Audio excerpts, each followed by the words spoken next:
방송을 보시는 선생님들께서 본인을 중산층으로 생각하시는 분들이 그렇게 많지 않을 거라고 생각을 합니다. 나는 빈곤하다 이렇게 생각할 가능성이 높죠. 대한민국 5060 은퇴 통장에는 도대체 얼마가 있을까요? 이 숫자를 들으시고 어떤 분들은 그렇게 많아? 또 어떤 분들은 겨우 그거밖에 안 돼? 주변의 친구나 지인들을 볼 때 겉보기에는 굉장히 잘 사는 것처럼 보일지 모르지만 내막을 까보면 그렇지 않을 가능성도 높습니다.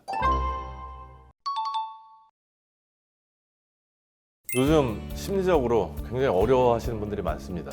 왜냐하면 주식을 하신 분들은 주식을 하셔서 수익을 많이 내시는 분들이 있지만 내가 그걸 안 하신 분들은 그걸 보면서 상대적인 박탈감을 상당히 많이 느껴요. 그리고 이제 우리가 기준치가 유튜브나 이런 걸 보다 보니까 부자의 기준은 어느 정도 되냐 이렇게 물어보면 제가 강의 때 좀 많이 물어보거든요. 그럼 뭐 100억, 200억 이렇게 얘기하시는 분들이 있어요. 근데 사실은 실질적으로는 굉장히 높은 수치죠, 이 부분들이. 우리가 2000년 초반에 10억 만들기 이런 어떤 운동들을 많이 했고요. 실제로 이 방송을 보시는 선생님들 중에서도 10억 만들려고 애써 보신 경험이 아마 있으실 겁니다. 요즘은 그 10억의 단위가 대략 뭐 한 30억 정도가 예전에 10억 정도가 아닐까. 하지만 이 10억도 굉장히 좀 어려운데요. 제가 이제 한번 이게 숫자를 한번 보면서 대한민국의 상위 10%의 한번 순자산 규모를 한번 보면요. 저희가 이제 상위 10% 정도가 2024년 하면 대략 뭐냐면 순자산이 10억 5천만 원 정도예요. 우리는 부자는 30억, 40억 정도를 부자라고 생각을 하는데 우리의 상위 10%면 엄청난 부자 아닙니까? 그럼에도 불구하고 10억 5천 정도고요. 그 다음에 상위 1% 정도가 얼마냐면 33억이에요.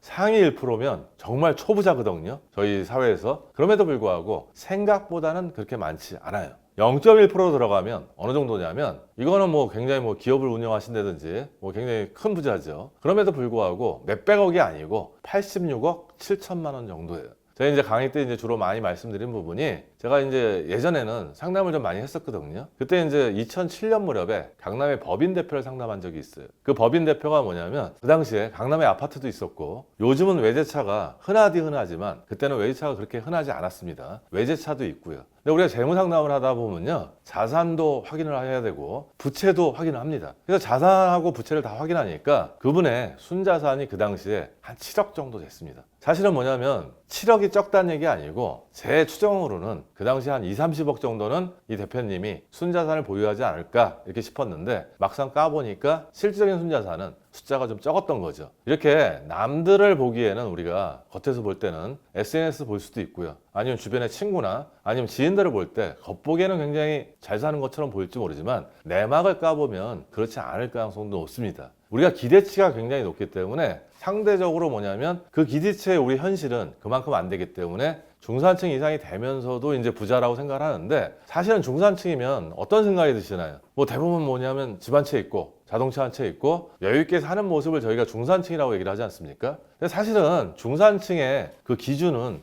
상당히 생각보다는 상당히 낮습니다. 뭐냐면 우리나라 같은 경우는 중위소득의 50%에서 150% 사이를 중산층이라고 얘기를 하거든요. 우리가 부부의 중위소득이 어느 정도 되냐면 대략 2026년 기준으로 420만 원 정도 됩니다. 거기에 50%는 소득이 210만 원이고요. 150%를 한다고 해도 한 630만 원 정도 되는데 본인을 중산층으로 생각하시는 분들이 그렇게 많지 않을 거라고 생각을 합니다. 나는 빈곤하다 이렇게 생각할 가능성이 높죠. 215만 원, 220만 원 정도 어떻게 중산층이냐 이렇게 반문하시는 분들도 있을 겁니다. OECD 기준은 약간 좀 높은데요. 75%에서 200% 사이입니다. OECD 기준은 올해 중위 부부 기준, 중위소득을 기준으로 할 때 대략 한 315만 원에서 840만 원까지 어떤 소득이니까 조금 더 높지만 마찬가지로 한 350만 원 정도 받아갖고 이 방송을 보시는 선생님들께서 중산층이라고 생각하지 않을 것 같습니다. 사실은 뭐냐면 수치상으로는 숫자에 내가 중산층에 들지만 위로 가도 뭐냐면 내가 점점 가난해지다고 느끼고 있고요. 고소득층도 본인이 중산층이라고 여기고 중산층은 자기가 빈곤층이라고 여기는 게 현재 시대의 모습이고요. 이거는 뭐 가장 큰 문제는 뭐냐면 남들에 대해서 잘 모르면서 남들과 비교하니까 상대적인 박탈감 때문에 우리를 빈곤하다고 여긴다고 저는 생각을 합니다. 대한민국 5060 그 은퇴 통장에는 도대체 얼마가 있을까요? 이게 정말 궁금하죠. 근데 이제 사실은 뭐냐면 저희가 과거보다는 금융자산이 많이 늘어난 건 맞아요. 왜 그러냐면 지금 금융자산 10억 이상이 뭐 30만 명이 넘었다고 하는 거니까 그만큼 이제 화폐 가치가 떨어진 부분들도 있고 금융 투자가 많이 발생하면서 자산이 많이 늘어난 부분들이 있습니다. 우리는 이제 평균이라는 걸 좀 봐야 되거든요. 이 평균을 보기 위해서는 국가 데이터처로 바뀐 통계청에서 발표한 자료가 있는데 2025년 가계금융복지조사를 좀 확인할 필요가 있습니다. 여기서 보면 50대 평균 자산이 6억 6,205만 원 정도가 되고요. 이 중에는 이제 뭐냐면 금융자산도 있고 실물자산도 있습니다. 금융자산이 한 1억 6,507만 원. 그러니까 통장에 있는 돈은 1억 6,507만 원 정도가 되겠죠. 실물자산은 내부동산이든 아니면 임대용 부동산을 합쳐서 한 4억 9,698만 원 정도가 됩니다. 그리고 저희가 자산만 있는 게 아니고 부채도 있거든요. 부채는 대략 1억 1,044만 원이 있고요. 우리가 자산에서 부채를 뺀 거를 순자산이라고 얘기하거든요. 중요한 건 이 부분입니다. 그러니까 뭐냐면 저희가 자산 많으신 분들은 많아요. 근데 내면 구조를 다 따져보면 부채가 많으면 사실은 허당일 경우도 많거든요. 따라서 저희가 자산에서 부채를 뺀 순자산에서 확인해 보면 일단 대략 평균이 5억 5,161만 원 정도가 됩니다. 먼저 이제 50대만 먼저 얘기를 해보면 이 숫자를 들으시고 어떤 분들은 그렇게 많아? 또 어떤 분들은 겨우 그거밖에 안 돼? 이렇게 생각하시는 분들 많이 계실 거예요. 제가 오랫동안 강의하면서 예전에는 상담도 좀 많이 했거든요. 따져보면요, 서울이나 이제 수도권에 사신 분들은 좀 빡세게 사세요. 그러다 보니까 뭐냐면 같은 연령대에 비해서 빡세게 산 만큼 자산이 많은 경우가 많고요. 지방에 계신 분들은 아무래도 주거비 부담이 많이 적죠. 서울 수도권보다. 이러다 보니까 보통 삶은 여유 있게 사시는데 자산 형성을 보면 잘 올라가지도 않고 여러 가지 이제 재테크 정보도 취약하고 이러기 때문에 사실 좀 적은 부분도 있습니다. 근데 우리가 평균이라는 거는 항상 평균의 함정이 있거든요. 이 위는 굉장히 많이 열려 있어요. 이재용 회장까지는 모르더라도 고액자산가까지 들어가 있는 거고 이 하방은 좀 막혀 있는데 그만큼 뭐냐면 빚을 지는 사람은 없거든요. 그래서 이 평균의 숫자를 보면서 평균의 함정이라는 부분이 있기 때문에 약간 위에 있는 부분은 많습니다. 그래서 저희가 이제 확인해 볼 수 있는 방법은 중위소득이라는 게 있거든요. 이건 뭐냐면 일렬로 쭉 세웠을 때 순서대로 딱 중간에 위치한 값을 저희가 중위가격이라고 얘기하는데 50대 중위가격을 보면 자산이 3억 8,005만 원이 되고요. 금융자산은 8,100만 원이고요. 실물자산은 3억 1,993만 원입니다. 그리고 이제 부채도 우리가 평균은 1억 1,044만 원인데 중위가격으로 보면 약 7,500만 원 정도가 되고요. 자산에서 부채를 뺀 순자산이 평균은 5억 5,161만 원인데 중위가격은 3억 1,685만 원으로 상당히 많이 내려옵니다. 여기까지 우리나라의 50대가 가진 자산의 어떻게 보면 통장이죠. 그 통장에 들어있는 돈이든 아니면 부동산 자산을 포함한 전체 자산의 구조고요. 60대도 한번 살펴보면요. 60대는 아무래도 50대보다는 자산이 좀 줄어들겠죠. 50대까지는 아무래도 현역대 소득이 있으니까 자산이 최정점으로 올라가는 시기고요. 60대 퇴직을 한다고 감안하면 이제 있는 자산에서 좀 까먹어야 되는 경우가 있기 때문에 전체적인 자산 규모는 약간 줄어듭니다. 일단 평균 자산을 보면요. 60대가 자산이 6억 95만 원이고요. 금융자산이 1억 1,236만 원입니다. 내 부동산을 포함해서 뭐 임대부동산까지 합쳐서 실물자산이 4억 8,866만 원이고요. 저희가 이제 자산에서 부채를 이제 빼는 게 이제 순자산이라고 하면 60대의 순자산은 평균이 5억 3,591만 원입니다. 부채에 대해서 깜빡했는데요. 부채 평균은 60대는 50대보다 많이 줍니다. 50대의 부채가 1억 1,044만 원인데 60대의 부채는 6,504만 원이에요. 이거는 제가 개인적으로 추정하기에 퇴직금을 받아서 부채의 일부를 상환하지 않았을까 이런 부분이고요. 아무래도 60대 이상의 소득이 많지 않은데 부채가 많으면 원리금 상환 부담이 있기 때문에 굉장히 어렵습니다.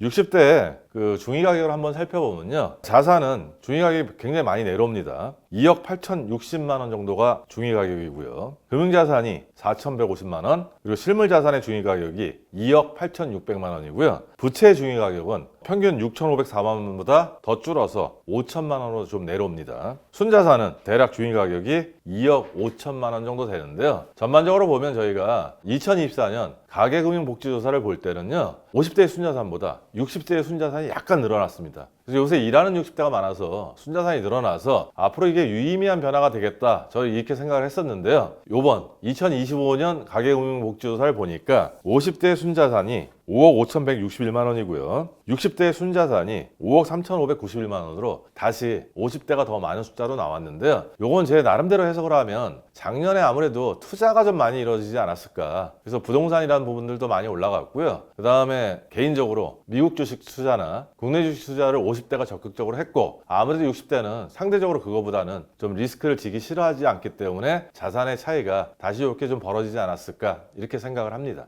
60대 이후에 평생 먹고 살 수 있는 금액이 통장에 얼마 있으면 적당하냐, 이 질문을 하셨는데요. 사실 뭐 통장에 1억이 있던 5억이 있던 10억이 있던 내가 어떤 상태냐에 따라서 그 부분이 부족할 수도 있고 많을 수도 있을 것 같습니다. 사람마다 다를 것 같고요. 따라서 뭐냐면 저희가 노후 준비나 노후 자금을 자산 중심에서 생각하면 얼마가 있더라도 항상 불안하고요. 우리가 자산으로 있으면 어떤 문제가 있냐면 그 자산에서 돈을 뺐을 때마다 노후에는 불안감이, 공포감이 점점 커집니다. 그래서 제가 항상 드리는 말씀은 자산 중심으로 얘기하지 말고 현금 흐름 중심으로 이제 생각을 하라고 말씀드리거든요. 즉 국민연금이나 뭐냐면 퇴직연금, 개인연금에서 매달 내가 얼마 정도 월생활비가 나오냐에 따라서 우리가 노후 생활에 대해서 안심할 수 있을지 아니면 걱정해야 될지, 저는 이걸 좀 기준으로 삼았으면 좋겠고요. 그래서 우리가 이제 쉽게 비교할 수 있는 사례가 우리보다 초고령 사회를 먼저 시작한 일본 얘기를 제가 좀 많이 합니다. 일본에서는 뭐냐면 노후 자산으로 2천만 엔 정도 있으면 안심이 된다, 이런 얘기가 2019년에 대두되기 시작해서요. 현재까지도 뭐냐면 그 얘기가 많이 회자가 됩니다. 아마 일본 뉴스나 기사, 잡지 이런 거 많이 보신 분들은 노후 자금 2천만 엔 이 얘기를 많이 들으셨을 건데요. 우리 돈으로 환산하면 한 2억 정도 된다, 현금이 있으면 노후에 좀 편안하다, 이렇게 생각하는 게 일본 노인들이 생각하는 숫자입니다.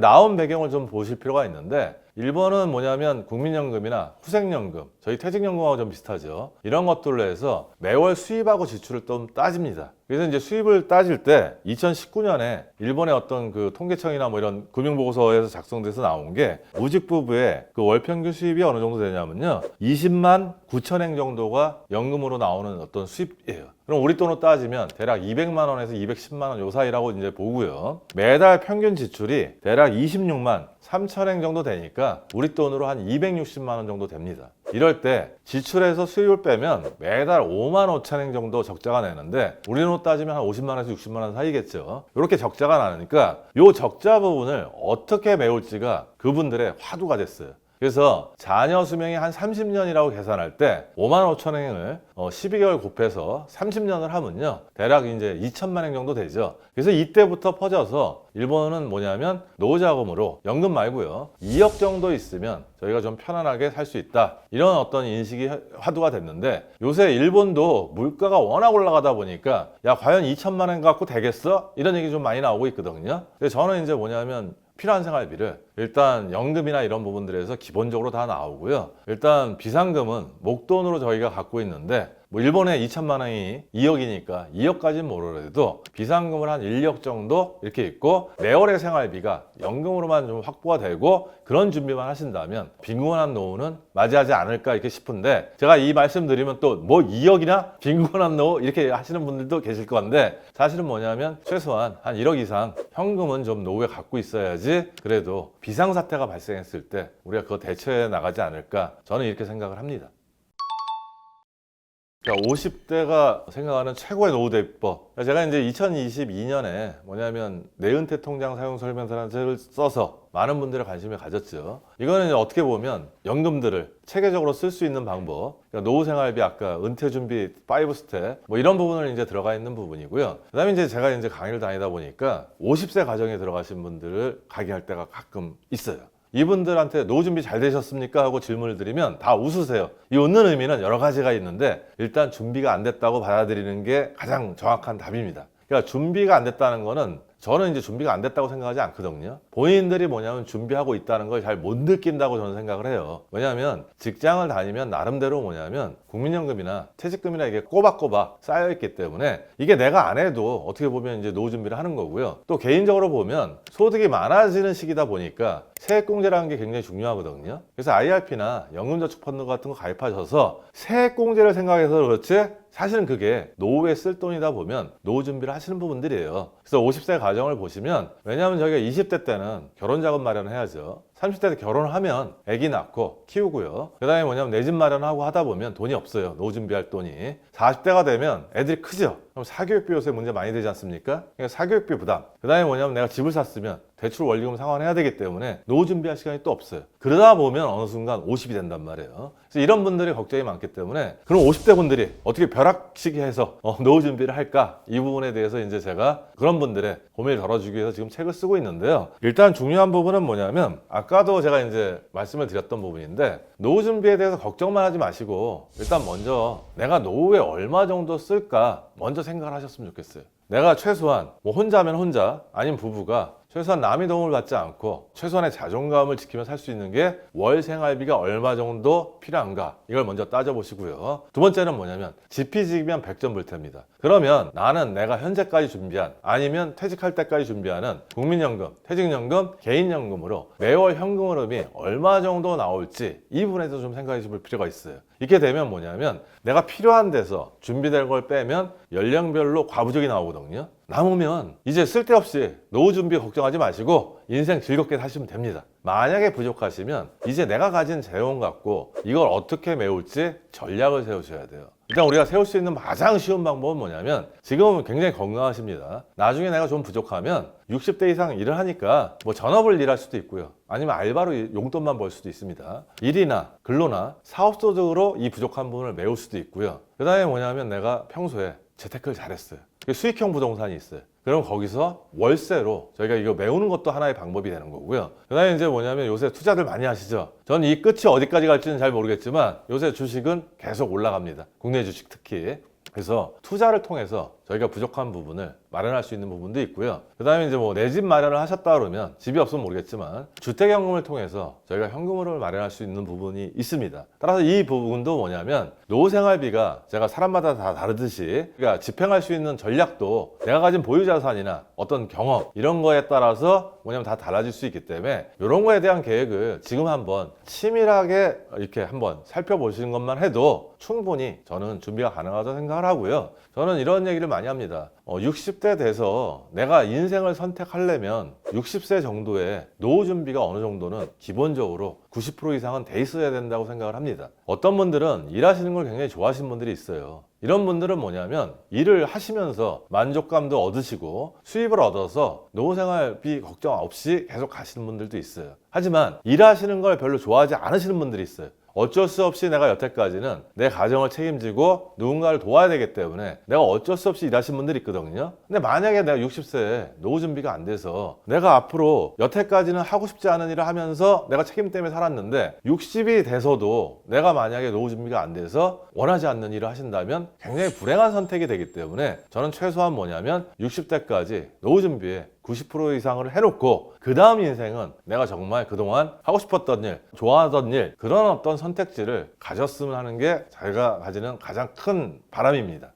오늘 제가 제 경험을 통해서 여러 가지 말씀을 드렸는데요. 제가 오늘 말씀드린 내용 중에 하나라도 선생님이 챙겨서 만약에 실천하신다면요. 과거보다는 이 방송을 듣기 전보다는 내일 더 나은 내일이 기다릴 수 있을 것 같고요. 그래서 그런 준비를 통해서 선생님들의 노후가 정말 행복해지기를 진심으로 바라겠습니다.